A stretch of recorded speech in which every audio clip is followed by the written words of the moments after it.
السلام عليكم، كي دايرين؟ كنتمنى كاملين تكونوا بخير وعلى خير. اليوم الفيديو غادي يكون على التاريخ بين الجزائر والمغرب، والجزائر كيف كانت والاسباب التي ادت الى العداء بين المغرب والجزائر. العلاقات بين الجزائر والمغرب معقده بزاف، فيها تاريخ طويل من التنافس. اولا المحطه التاريخيه الاساسيه، الفترات القديمه قبل الاستعمار. في العصور الوسطى كانت هناك إمارات ودول مختلفة في المغرب، السعديون والمرينيون وإلى آخره. والمنطقة التي أصبحت الجزائر حاليا تحت السيطرة العثمانية أو تحت حكم بيلات والبيوقات. التنافس على الحدود والمناطق الأمامية كانت موجودة، مثل تلك المعركة وادي اللبان في القرن السادس عشر بين السلطان السعدي في المغرب وقوات الجزائر الحمى العثمانية. الاستعمار الفرنسي والتأثيرات ديالو. فرنسا استولت على الجزائر تقريبا في 1830، وبعد فترة حاول المغرب أن يساعد الجزائريون في مقاومته، مثلا دعم الأمير عبد القادر، مما أدى إلى توتر مع فرنسا. توقيع معاهدة تطوان أو معاهدات أخرى التي وضعت خطوط حدودية تحت تأثير القوى الاستعمارية. الحدود لم تتضح بالكامل، مما خلق نزاعات لاحقة. ثالثا استقلال الجزائر ومطالبة المغرب بأراضيها. الجزائر حصلت على استقلال عام 1962.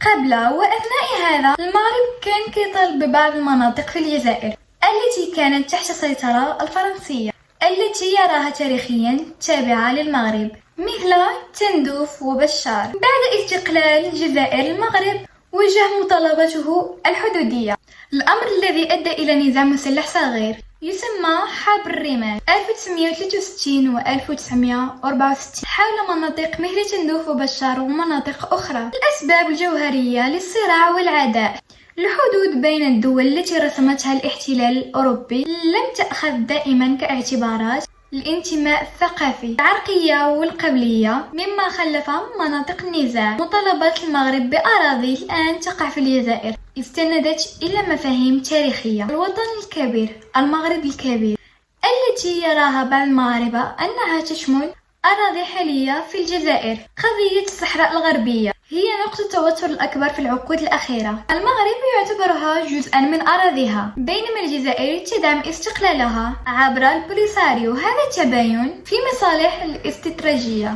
السياسية والأمنية وجد عداء كبير. نتائج العداء بين الدولتين: أولا انقطاع الحدود البرية. الحدود البرية مغلقة منذ 1994، مما أثر على التجارة والسياحة والتنقل بين العائلات والتبادل الاجتماعي. ثانيا التأثير الاقتصادي، خسائر اقتصادية منذ فقدان شركات مشتركة، صعوبة التنقل للبضائع، تكاليف الطاقة أعلى بسبب توقف أنابيب الغاز، الخسائر مرتبطة بإغلاق الأجواء وغيرها. ثالثا الأمن والتجنيد، الحدود تستخدم أحيانا كمناطق للتسلسل، بلدان تتهم بعضهم البعض لدعم هذه النشاطات، وكذلك اللاجئين الصحراويين في الجزائر، وزيادة التوترات العسكرية بين البوليساريو والمغرب، إضعاف الوحدة المغاربية، وجود اتحاد المغرب العربي ولكن فعاليته شبه متوقفة بسبب الخلافات بين المغرب والجزائر. تعاون في القضايا الإقليمية ككافحة الإرهاب.